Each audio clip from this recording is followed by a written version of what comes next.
অন্ধকারাচ্ছন্ন রাত্রি যদি এসে থাকে, তাহলে আলোকিত প্রকাশ নিয়ে সূর্যও অবশ্যই আসে। রোগ যদি এসে থাকে, তাহলে তার ওষুধও অবশ্যই আসে।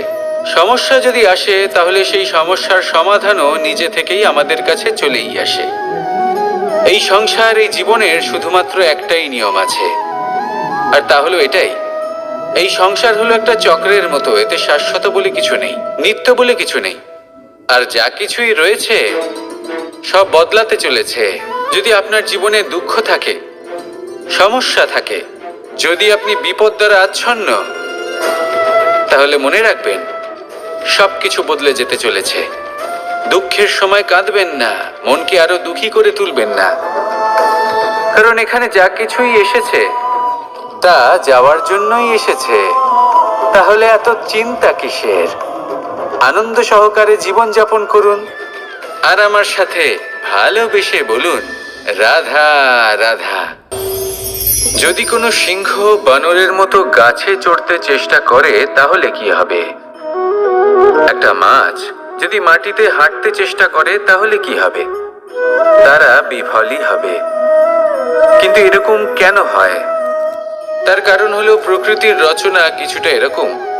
এখানে প্রত্যেকটি ব্যক্তিকে, প্রত্যেকটি প্রাণীকে আলাদা আলাদা গুণের অধিকারী করা হয়েছে, এবং সকলকে একটা সীমাও প্রদান করা হয়েছে। এবার এই যে বৃক্ষ, পশু, পাখি, এদের মধ্যে সেই ক্ষমতাই নেই যে এরা নিজেদের যাচাই করতে পারবে, নিজেদের সীমাগুলো বুঝতে পারবে, নিজেদের সদ্গুণগুলো চিনতে পারবে। এরা সেটা করতে পারবে না। কিন্তু মানুষ তো আলাদা। মানুষের কাছে সেই বিশেষ শক্তি আছে যে তারা পূর্ণরূপে নিজেদের যাচাই করতে পারবে, নিজেকে পূর্ণরূপে বুঝতে পারবে, নিজের দোষ, নিজের অপগুণ, নিজের সদ্গুণ, নিজেদের সীমাগুলো তারা বুঝতে পারবে। আর এটা অত্যন্ত গুরুত্বপূর্ণ। কথায় আছে যে যদি সাফল্য লাভ করতে হয়, তাহলে নিজেকে যাচাই করে নিতে হবে।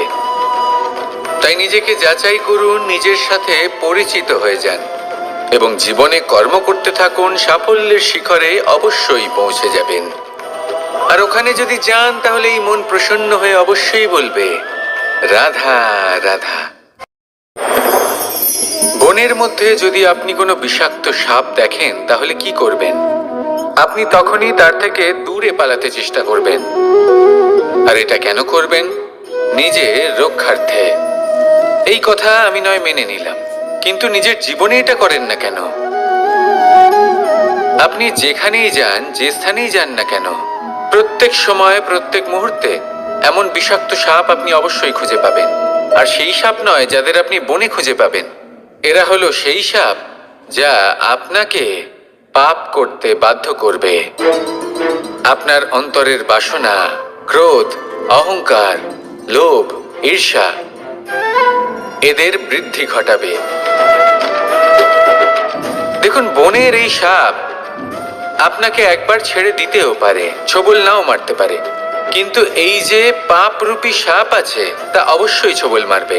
কর্ম যদি করেন, তাহলে অবশ্যই ফল পাবেন। সেই জন্য যখনই কোথাও যাবেন, যদি এমন কাউকে দেখেন, যদি এমন কিছু দেখেন যে আপনাকে পাপ করতে বাধ্য করছে, তাহলে সেই মুহূর্তে সেখান থেকে পালিয়ে যান। যেমন বনের সাপ দেখে আপনি পালাতে থাকেন। সৎকর্মের রক্ষা অত্যন্ত আবশ্যক। আসুন আর আমার সাথে ভালোবেসে বলুন, রাধা রাধা। মনুষ্য জীবনের সব থেকে বেশি গুরুত্বপূর্ণ বিষয় হলো মনের একাগ্রতা। এই সংসারের যে কটি মহান কার্য সম্পাদন হয়েছে, তা হলো মনের এই একাগ্রতার একমাত্র ফল। আপনি অবশ্যই দেখে থাকবেন, অনেক ছোট বড় নদী যা বয়ে চলে, তাদের সামনে একটা বাঁধ নির্মাণ করা হয় সেই সব নদীর জল সঞ্চয় করতে। বাঁধ হয়ে গেলে প্রয়োজন মতো বা মনের ইচ্ছে মতো তাকে ব্যবহার করা সম্ভব। এবার এটাই আমাদের মনের সাথেও সম্ভব। আমাদের মনের একাগ্রতা আজকের দিনে দাঁড়িয়ে বিভিন্ন ধরনের বিকার, ক্রীড়া এবং ভোগের মধ্যে ভাগ হয়ে গেছে। একে একত্রিত করতে হবে, একটা বাঁধ নির্মাণ করতে হবে, কর্মের বাঁধ। আপনাকে শুধু এটাই করতে হবে, যেটা উচিত কর্ম সেটাই করুন, যেটা অনুচিত কর্ম সেটা করা থেকে নিজেকে বিরত রাখুন, ব্যাস। এই কাজটাই আপনি করতে থাকুন, মনের মধ্যে একাগ্রতার বাঁধ নির্মাণ করুন। আর একবার যদি তা নির্মাণ হয়ে যায়, তাহলে যখন চাইবেন, যেখানে চাইবেন, যতটা চাইবেন, একাগ্রতা প্রয়োগ করতে পারবেন। আর একবার যদি আপনি এটা শিখে যান, তাহলে এই সংসারকে বদলে ফেলার মতো কাজ আপনি করতে পারবেন, সমাজকে শোধরাবার মতো কাজ করতে পারবেন। তাহলে এই মনকে একাগ্র করুন আর আমার সাথে ভালোবেসে বলুন, রাধা রাধা। আমরা সবাই ফল খাই, কিন্তু আমাদের সেই ফলই প্রিয় হয় যে পরিপক্ক হয়ে ওঠে, যেটা নম্র হয়, আর যে ফল অনেক বেশি মিষ্টি আর সুস্বাদু হয়ে থাকে, যাদের রঙে বাহার দেখা যায়। সেইভাবে জীবনে আমরা নানান মানুষের সাথে পরিচিত হই, কিন্তু সেই মানুষই আমাদের মন ছুঁয়ে যায় যারা বিনম্র স্বভাবের, যাদের বাণী খুব মধুর, যাদের অন্তরে আত্মবিশ্বাসের একটা তেজ, একটা রং দেখা যায়। এবার এমন ব্যক্তি আমরা কি করে হব? ঠিক সেইভাবেই যেমন একটা ফল রোদ, বর্ষা, শীত, বায়ু এই সকল সংকটময় পরিস্থিতির সম্মুখীন হয়ে পরিপক্ক হয়ে ওঠে, সেইভাবেই মানুষ সংকটময় পরিস্থিতির সম্মুখীন হয়ে পরিপক্ক হয়ে ওঠেন। যদি এই সংকটের সম্মুখীন হন, তাহলে অভিজ্ঞ হবেন, আর এই অভিজ্ঞতাই শিক্ষা দিয়ে যাবে। এই অভিজ্ঞতা আমাদের শিখিয়ে দেয় যে আমাদের বিনম্র থাকতে হবে। অহংকার করে কোনো লাভ নেই। মধুর বাণীর যে কি মূল্য তা আমরা শিখতে পারি। এই অভিজ্ঞতাই আমাদের বুঝিয়ে দেয় যে উচিত অনুচিত কোনটা, আমাদের দৃষ্টিভঙ্গি তৈরি করে, আর এই দৃষ্টিভঙ্গি দ্বারা আত্মবিশ্বাস জাগ্রত হয়। সেই জন্য জীবনে কখনো বিপদ থেকে দূরে পালাবেন না, সেগুলোর সম্মুখীন হন, অভিজ্ঞতা লাভ করুন, তার থেকে শিক্ষা লাভ করুন, এইভাবেই পরিপক্ক হবেন। আসুন আমার সাথে ভালোবেসে বলুন, রাধা রাধা। ধন সঞ্চয় করা সম্ভব, আর সেই জন্য ধন সব থেকে বেশি মূল্যবান সম্পত্তি নয়। এবার আপনি বলবেন, এ আমি কি বলছি? এই ধন খুব মূল্যবান, আমরা সকলে অর্জন করতে ব্যস্ত। সেটা এই কারণে, কারণ আপনারা জানেন না এই সংসারের সব থেকে বেশি মূল্যবান সম্পত্তি কি। এ হলো সেই সম্পত্তি যা কখনো সঞ্চয় করা সম্ভব নয়। আপনার কাছে যতই ধন থাকুক, তা দিয়ে আপনি স্বাস্থ্য লাভ করতে পারেন, বাড়ি কিনতে পারেন, আদি ইত্যাদি, কিন্তু আপনি যতই ধনী হন না কেন, ফেলে আসা দিনের একটা মুহূর্ত আপনি লাভ করতে পারবেন না। এই একটা মুহূর্ত, এই সময়, এটাই হলো সংসারের সব থেকে মূল্যবান সম্পত্তি। একবার চলে গেলে তা কখনোই ফিরে আসে না। আর এই মুহূর্ত যতই চলে যাক না কেন, আমরা স্মৃতির মাধ্যমে সেগুলি যাপন করতে পারি, তার আনন্দ উপভোগ করতে পারি। আর যার সাথে আমরা সময় অতিবাহিত করেছি, তার স্মৃতিতে আমরা চিরকাল জীবিত থাকতে পারি। সেই জন্য সময় সব থেকে মূল্যবান সম্পত্তি, তাকে এইভাবে নষ্ট করবেন না। প্রত্যেকটা মুহূর্ত উপভোগ করুন, আনন্দ করুন, আর ভালোবেসে বলুন, রাধা রাধা। কনক, কি সুন্দর একটা শব্দ। এর অনেকগুলো রূপ রয়েছে, অনেকগুলো অর্থও রয়েছে। প্রথম অর্থ হলো স্বর্ণ, অর্থাৎ সম্পত্তি। দ্বিতীয় অর্থ ধুতুরা, অর্থাৎ গাছের ছোট একটা বীজ, যা কিনা অত্যন্ত শক্তিশালী হয়। যদি বেশি মাত্রায় এর প্রয়োগ করা হয়, তাহলে এটা বিষময় হয়ে উঠতে পারে। এই হলো সেই ধুতুরা যার প্রয়োগ মহাদেবের পুজোতে করা হয়।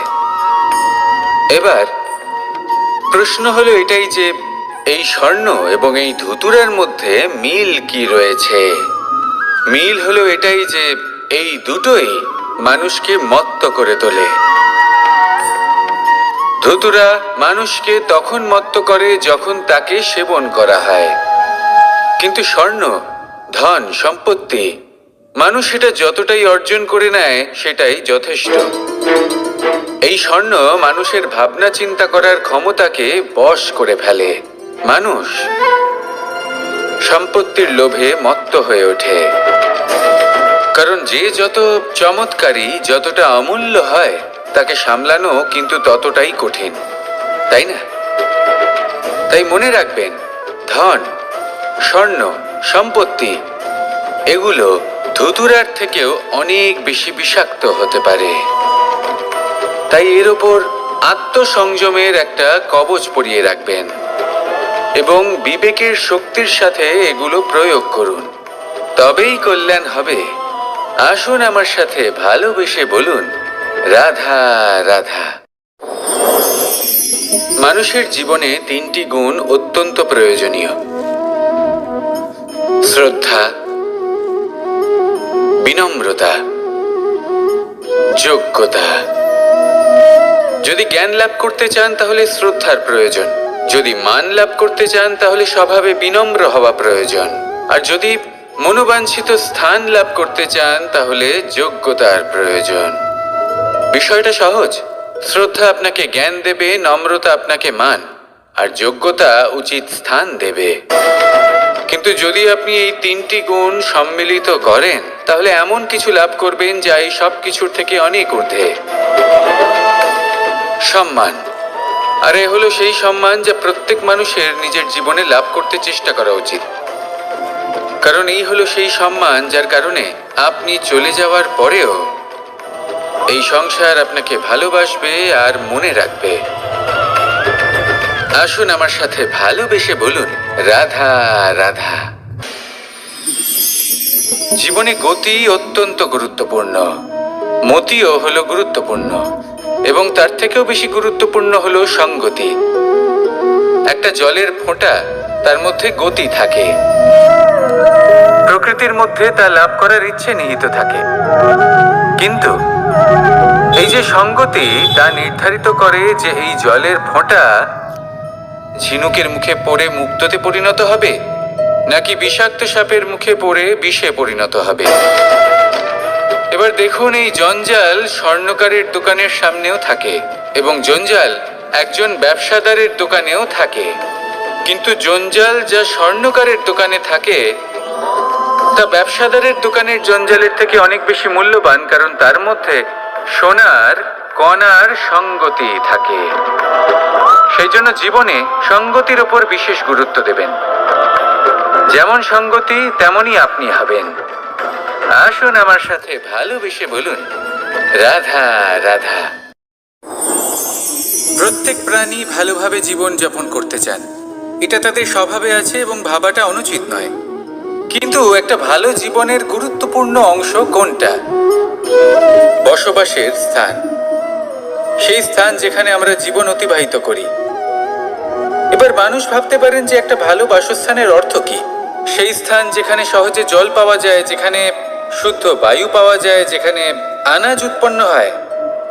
এটা জীবনযাপনের জন্য পর্যাপ্ত বটে, কিন্তু ভালো জীবন যাপনের জন্য আরও একটা কথা আপনাকে বুঝতে হবে।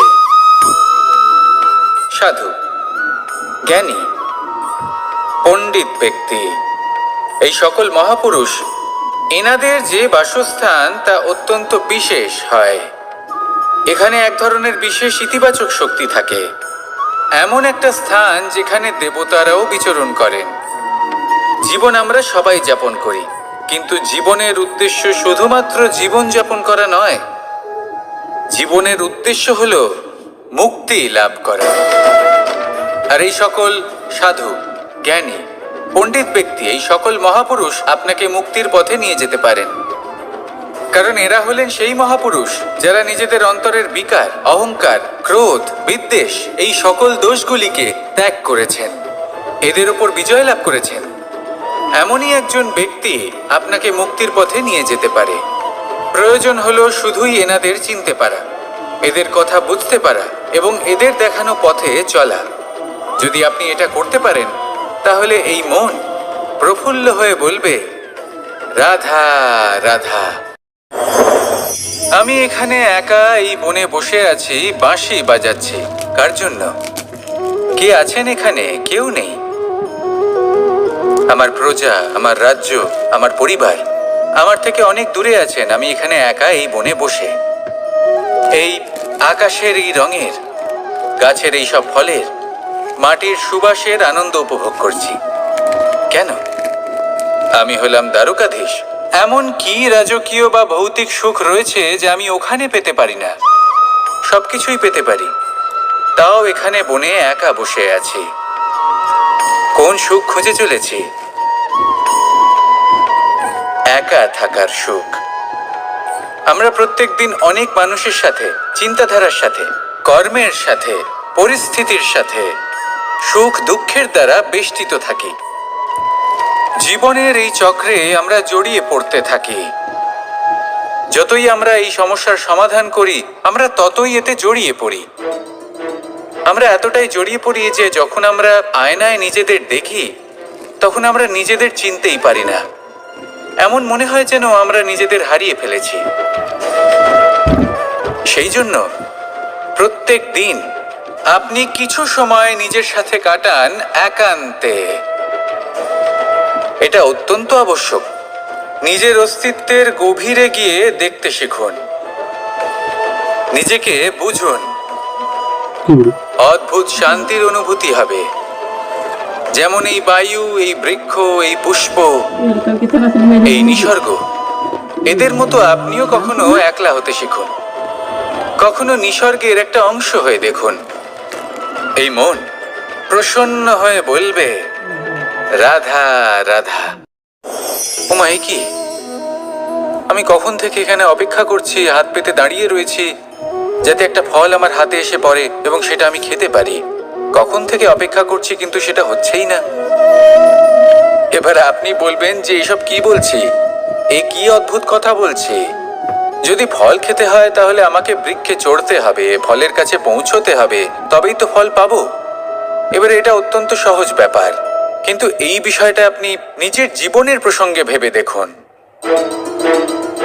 লক্ষ্য কোথায় আছে আপনি জানেন, সেই লক্ষ্যে পৌঁছানোর পথ কি সেটাও আপনি জানেন, সেই পথে চলার ক্ষমতাও আপনার রয়েছে, কিন্তু তাও আপনি নিজের লক্ষ্য লাভ করতে পারছেন না। কেন? কারণ আপনি অপেক্ষা করছেন যে লক্ষ্য আপনার সামনে চলে আসবে, কিন্তু তা হয় না। লক্ষ্য সে যাই হোক না কেন, ধন হোক, প্রেম হোক, কোনো সম্মান হোক বা মোক্ষ হোক, যদি আপনি তার দিকে অগ্রসর না হন তাহলে ফল প্রাপ্তি অসম্ভব ব্যাপার, তা কোনোদিনই হবে না। সেই জন্য আপনার চোখের সামনে আপনি যদি নিজের লক্ষ্যকে দেখতে পান, তাহলে উঠুন এবং সেই দিকে অগ্রসর হতে শুরু করুন। নিজের অন্তরের সকল অশুভ গুণ দূর করুন, অলসতা ত্যাগ করুন, অজ্ঞানতা ত্যাগ করে দিন এবং চলতে থাকুন। অবশ্যই মনোবাঞ্ছিত ফল লাভ করতে পারবেন। মনে রাখবেন, চলতে থাকলে তবেই লক্ষ্য প্রাপ্তি হবে। অপেক্ষার দ্বারা শুধুমাত্র মৃত্যু লাভ হবে। আসুন আমার সাথে ভালোবেসে বলুন, রাধা রাধা।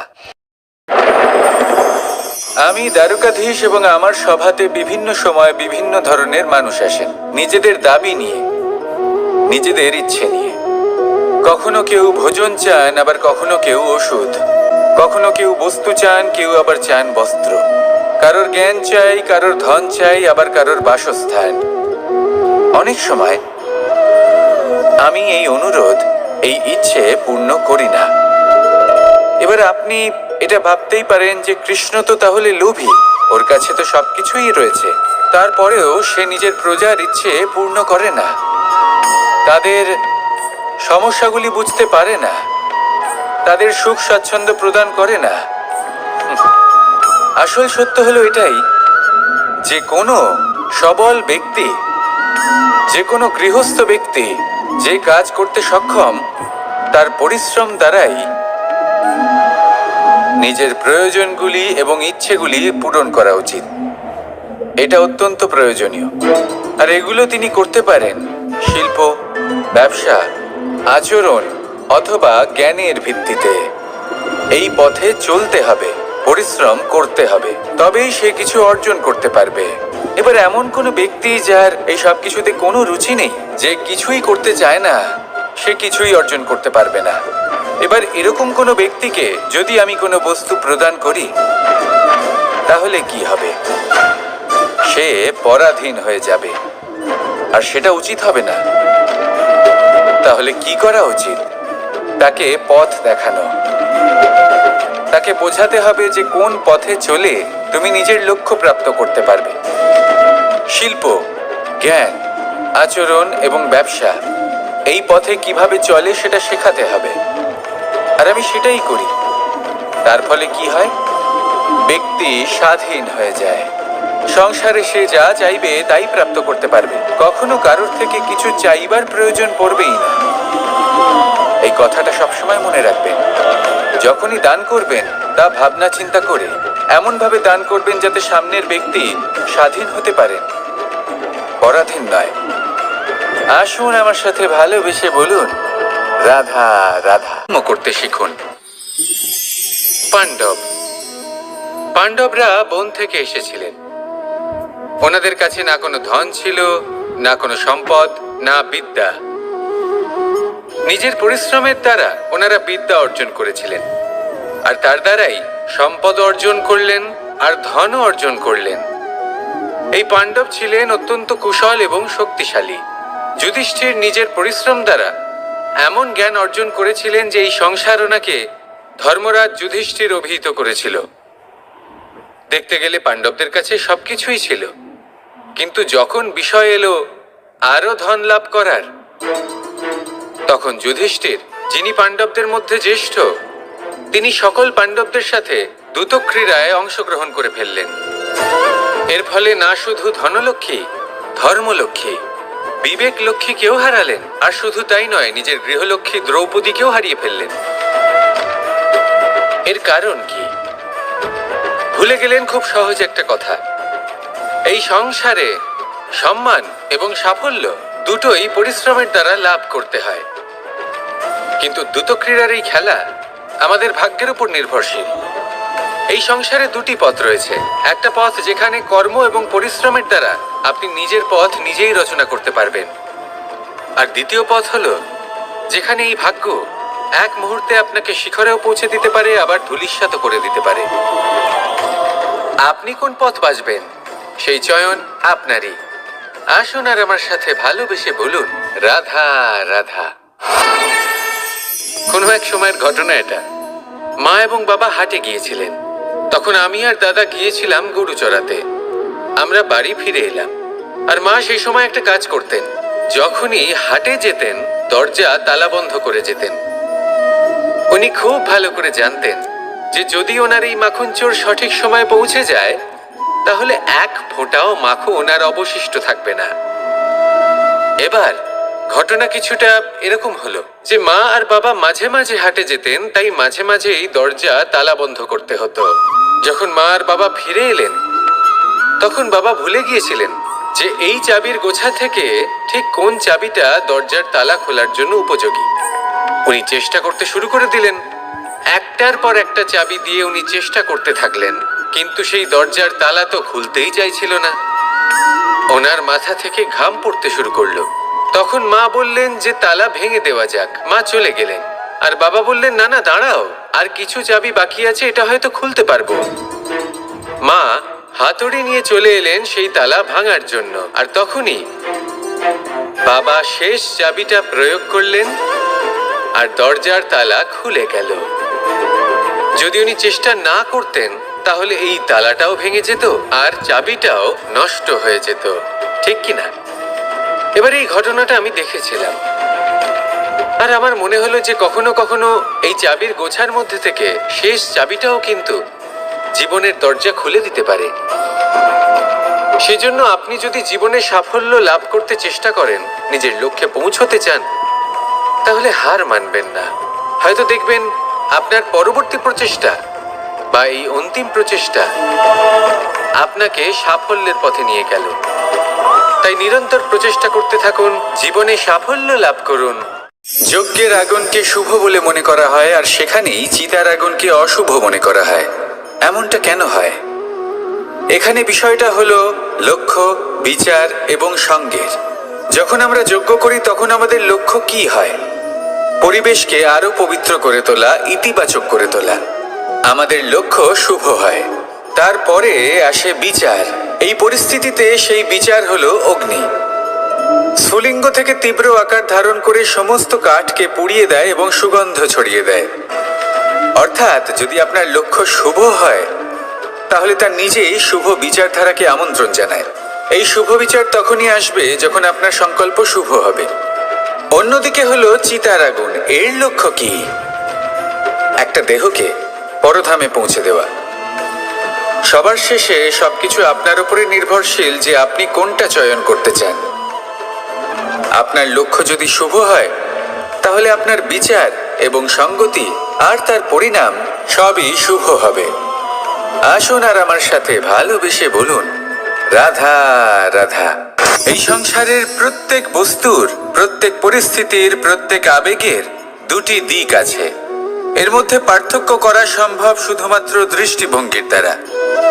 যদি কোনো ব্যক্তি পর্বত শিখরে দাঁড়িয়ে থাকেন তাহলে উনি এটাই দেখতে পাবেন যে এই জলের ধারা সমুদ্রের দিকে বয়ে চলেছে। আরেক ব্যক্তি যিনি সমুদ্রের কাছে দাঁড়িয়ে আছেন তার এটাই মনে হবে যে এই জলের ধারা সমুদ্রের দিকে আসছে। এখানে বিষয়টা হলো দৃষ্টিভঙ্গির, আর এটাই সময়ের সাথেও হয়ে থাকে।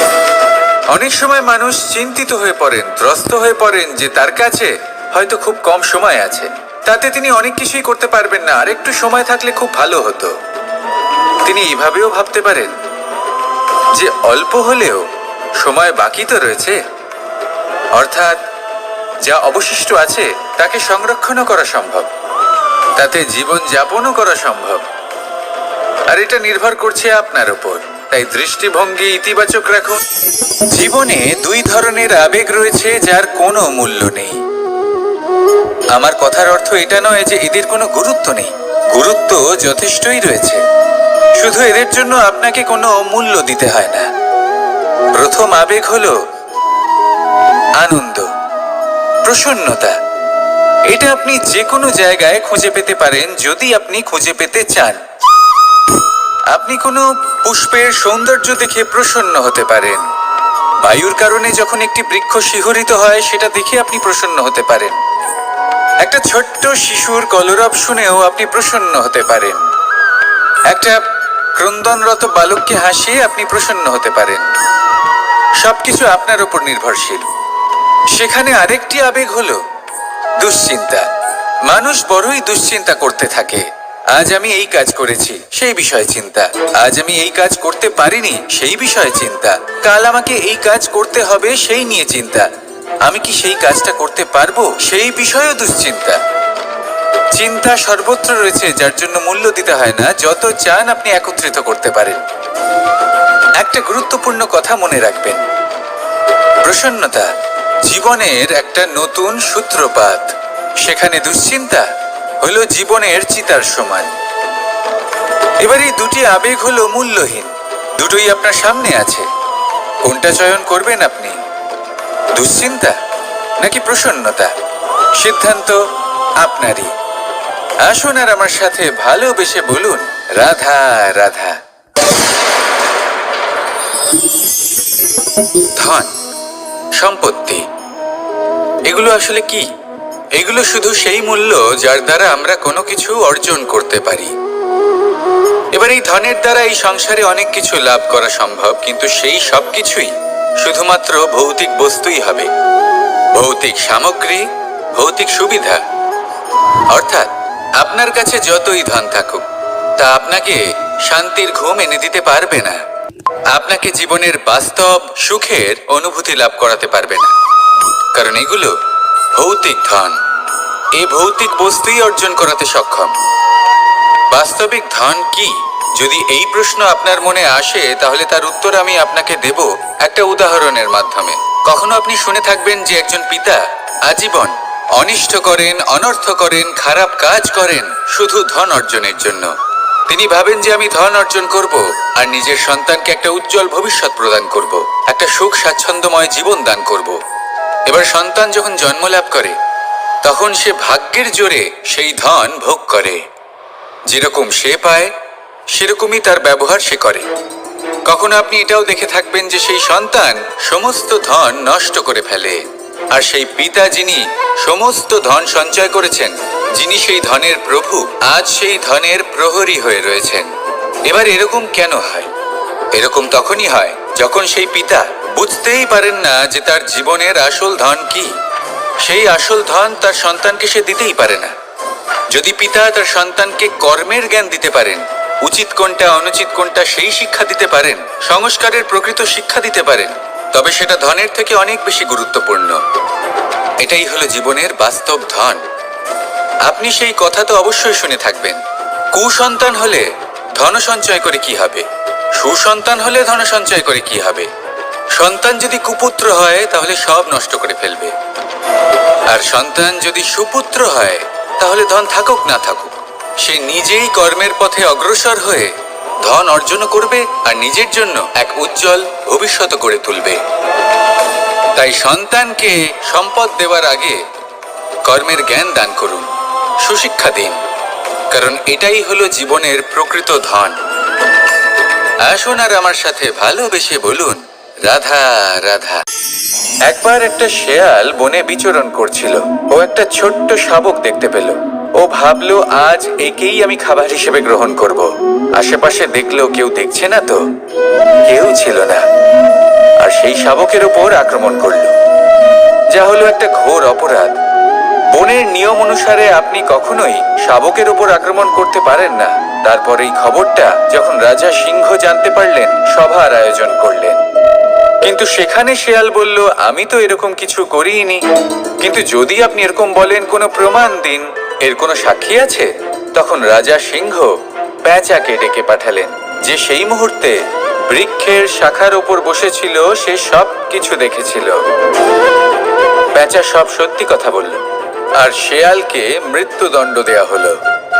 এবার এই কাহিনী আমি আপনাকে কেন শোনালাম? কারণ মানুষও কখনো কখনো এরকম কর্ম করেন যা শিয়াল করেছে। এটা ভাবেন কেউ দেখছে না যখন আমি অনুচিত কর্ম করতেই পারি, কিন্তু না, আপনি যাই করুন না কেন কেউ না কেউ অবশ্যই তা দেখছে। কোনো ব্যক্তি না হলেও কোনো প্রাণী, না হলে কোনো যক্ষ বা দেব বা প্রেত। যদি এনারা কেউ না দেখেন, তাহলে ধরিত্রী মাতা দেখেন, যেখানে দাঁড়িয়ে আপনি সেই কর্ম করছেন, তাই না? তাই একটা কথা সবসময় মনে রাখবেন, কে দেখছেন কে দেখছেন না সেই বিষয়ে ভাবা ছেড়ে দিন। এটা খুব সহজ কথা। আপনি যদি উচিত কর্ম করেন উচিত ফল পাবেন, যদি অনুচিত কর্ম করেন তাহলে আপনি অনুচিত ফল অবশ্যই পাবেন। সেই জন্য উচিত পথে চলতে থাকুন, উচিত কর্ম করতে থাকুন, আর আমার সাথে ভালোবেসে বলুন, রাধা রাধা। আমরা সবাই জীবনে নিজের জন্য সবচেয়ে ভালোটাই চাই, সবচেয়ে ভালো সুবিধা পেতে চাই, সবচেয়ে বেশি সম্মান পেতে চাই। কিন্তু সবার পক্ষে এই সব পাওয়া কি সম্ভব? হ্যাঁ, নিশ্চয়ই। শুধু একমাত্র বাধা সময়। আমাদের জীবনের কোনো স্থায়িত্ব নেই। তাই যদি সময়ের সদ্ব্যবহার করেন তাহলে একটু সুবিধে হতে পারে। এবারে দেখুন, যাদের সবসময় স্বপ্ন দেখতে ভালো লাগে তার জন্য রাত্রি কম পড়ে যায়, আর যারা স্বপ্ন পূরণ করতে চান তাদের জন্য দিন কম পড়ে যায়। যারা সম্মান পেতে চান তাদের জন্য সব সময় পরোপকার কম পড়ে যায়, আর যারা জ্ঞান অর্জন করতে চান তাদের জন্য মনোসংযোগ। জীবনে যদি নিজের লক্ষ্যে পৌঁছতে চান তবে সময়ের বিভাজন আপনাকে ঠিক করতেই হবে। মনে রাখবেন, রাধা রাধা। লোকে বলে জীবনে মেলামেশা করা অত্যন্ত আবশ্যক। এতে সম্পর্কের আধারও হয়, আবার ব্যবসাও চলে। কিন্তু সবচেয়ে বেশি গুরুত্বপূর্ণ হলো ব্যবহার। তাই এই বিষয়ে ভাবুন, আপনার জীবনে কে আপনার সাথে মেলামেশা করবে তা নিশ্চিত করে সময়। আপনি আপনার জীবনে কার সাথে মেলামেশা করবেন তা নিশ্চিত করবে আপনার হৃদয়। আপনি যাদের সাথে মিশছেন তাদের হৃদয়ে আপনি কতক্ষণ থাকবেন তা নিশ্চিত করবে আপনার ব্যবহার। নিজের ব্যবহার ভালো রাখুন, সব ভালোই হবে। রাধা রাধা। এই ফুল দেখতে পাচ্ছেন আপনি? এটা সেই ফুল যার জীবন এই ডালে শুরু হয়েছিল। দর্শকদের চোখে প্রশংসা দেখল সে, মধুর লোভে মৌমাছিরা এলো, আর তারপর ডাল থেকে ভেঙে নিচে পড়ে গেল সে। কেন? নিয়তি এরকম কেন করলো ভাবুন। কারণ এই ডালেই ফুল হয়ে থাকাটা এই ফুলের জীবনের লক্ষ্য কখনোই ছিল না। এবার এই ফুল হয় দেবতাদের সজ্জায় ব্যবহৃত হবে, নয় কোনো কন্যার গয়নায় গাঁথা হবে, আর নয় কারোর প্রেম প্রদর্শনের মাধ্যম হবে। দেখুন, জীবনে নিজের লক্ষ্যে পৌঁছতে হলে যাত্রাকে ভয় পেলে চলবে না। নিজের অস্তিত্ব তৈরি করতে হলে তাদের ছায়া থেকে আপনাদের দূরে যেতেই হবে যারা আপনাকে অস্তিত্ব প্রদান করেছেন। এটাই জীবনের নিরন্তর সত্য। রাধা রাধা। আমাদের সকলের জীবনে কখনো না কখনো পাথর দ্বারা আঘাত লাগেই, আর এই সংসারও আমাদের ওপরে কখনো না কখনো পাথর বর্ষণ করে। কখনো আমাদের খারাপ ভেবে, আর কখনো আমাদের অসফল ভেবে, কখনো আমাদের বুদ্ধিহীন ভেবে। কারণ অনেক আছে, কিন্তু এই পাথর দ্বারা আমরা আঘাত পাবো কি পাবো না তা সম্পূর্ণ আমাদের হাতে। হয় আপনি এই পাথরের আঘাত পেয়ে চোখের জলে ডুবে থাকতে পারেন, আর নয়তো যদি আপনি চান তাহলে এই পাথর দিয়ে সেতু বানিয়ে সকল সমস্যার সাগর অতিক্রম করতে পারেন। সিদ্ধান্ত আপনার। এই পাথর এ হলো প্রতীক আমাদের নিন্দার, আমাদের আলোচনার। যে এই আলোচনা নাকারাত্মকভাবে দেখবে সে শুধুমাত্র কষ্টই পাবে, আর যে এই আলোচনাকে নিজের বিকাশের আধার বানাবে সেই সাফল্যের চূড়ায় পৌঁছবে। তাই মনে রাখবেন, আলোচনা আপনার শত্রু নয়, আপনার সবচেয়ে বড় মিত্র। রাধা রাধা। মিষ্টি জল সবার পছন্দ, কিন্তু নোনতা জল কেউ পছন্দ করে না। এইবার ভাবার বিষয় হলো মুক্তো, যা সমুদ্রের গহ্বরেই তৈরি হয়। নোনতা জলের মধ্যে থেকেই প্রতি মুহূর্তে অন্য প্রাণীদের থেকে বেঁচে নিজের অস্তিত্বকে বাজি রেখে ঝিনুক মুক্ত প্রদান করে থাকে। কখনো ভেবেছেন কেন?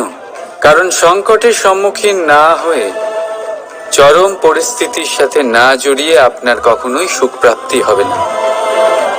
তাই নির্ভীক হয়ে সংকটের সম্মুখীন হন, আর আমার সাথে ভালোবেসে বলুন, রাধা রাধা।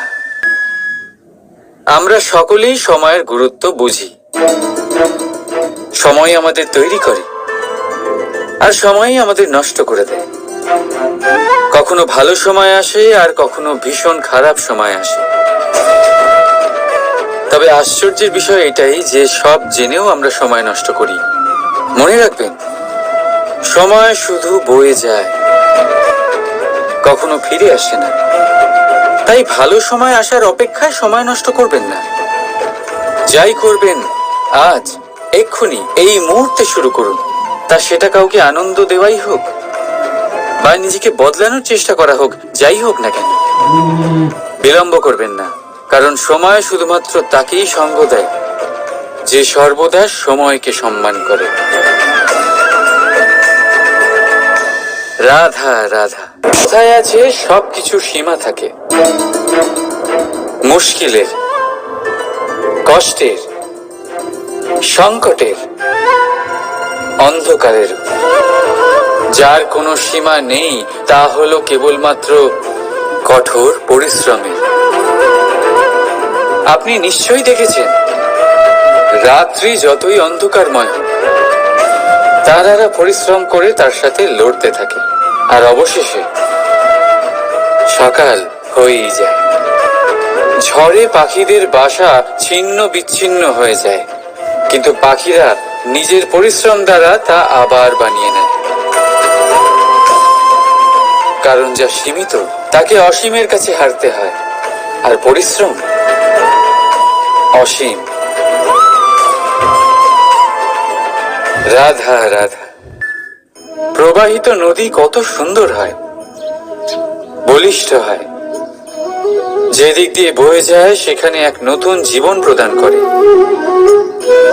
ধরণীকে উর্বর করে, আকাল দূরে রাখে। আর হয়তো এই জন্যই নদীকে মায়ের মতো পুজো করা হয়। কিন্তু আপনি কি কখনো ভেবে দেখেছেন যে নদীর জন্ম কি করে হয়? এ কি শুরু থেকেই এমন বিশাল আর খরস্রোতা হয়? না, বৃষ্টির ছোট ছোট ফোঁটা একসাথে সম্মিলিত হয়ে এক সূক্ষ্ম ধারা তৈরি করে, আর সেই ধারাগুলি পর্বতের বরফ কেটে তাদেরকে গলিয়ে জলপ্রপাত হয়ে ঝরে পড়ে পাথরের সাথে ধাক্কা খেয়ে তারপরেই সে নদী হয়ে ওঠে। ঠিক সেইভাবেই এত সহজে কেউ মহান হয়ে ওঠে না। ছোট ছোট চেষ্টা মিলে এক বিশাল ব্যক্তিত্ব তৈরি করে। তাই জীবনে সর্বদাই চেষ্টা করতে থাকুন। অস্তিত্ব নিজে থেকেই প্রকাশ পাবে। রাধা রাধা। কখনো কখনো আমরা নিজের মা বাবার ওপর কতটা রেগে যাই, মনে করি ওনাদের মন আমাদের দিকেই নেই। আমরা ভাবি ওনাদের কাছে আমাদের কোনো অস্তিত্বই নেই, আর তাই আমরা রেগে যাই। কিন্তু আপনি কি কখনো এমন অনুভব করেছেন যে আমাদের চোখ দিয়ে আমরা আমাদের নাক কখনো দেখতেই পাই না, কারণ তা চোখের ভীষণই কাছে থাকে, দুই চোখের মাঝখানে। কিন্তু যখন কেউ মুখে আঘাত করে, হাত সর্বপ্রথম নাককেই সুরক্ষিত করার চেষ্টা করে। মাতা পিতাও অনেকটা এরকমই হয়। আপনার ভালোর জন্য, আপনার সুরক্ষার জন্য তারা সবসময় তৈরি। তাই তাদের প্রেমকে কখনো সন্দেহ করবেন না। আবশ্যক নয় তাদের প্রেম আপনি সবসময় স্পষ্টভাবে দেখতে পাবেন, কারণ এই এক এমন প্রেম যা সর্বদাই আপনার সাথে ঢাল হয়ে আপনার রক্ষা করতে থাকবে। রাধা রাধা। বাবুল গাছ কত বিশাল আকার হয়, পিপুল গাছও বিশাল আকার হয়। কিন্তু আপনি কি কখনো ভেবে দেখেছেন যে কেন বাবুল গাছ কেটে তা ব্যবহার করা হয়, আর কেনই বা পিপুল গাছকে পুজো করা হয়? এই জন্যই, কারণ পিপুল গাছ তার নিচে বসে থাকা পথিককে ছায়া প্রদান করে, নিজের ডালে অসংখ্য পাখিদের আশ্রয় দিয়ে থাকে, কাউকে কাঁটা ফুটিয়ে দূরে সরায় না, বরং তাকে শীতল ছায়া দিয়ে তার ক্লান্তি দূর করে। এই সংসারে যদি আপনি সম্মান পেতে চান, তবে পিপুল গাছের মতোই হতে হবে। কিছু দিতে শিখুন, আনন্দ, সুখ, শীতলতা দান করতে শিখুন। আর কাঁটার মতন কাউকে কখনো কষ্ট দেবেন না। সম্মান স্বয়ং হেঁটে আপনার কাছে আসবে। আর মন প্রসন্ন হয়ে বলবে, রাধা রাধা।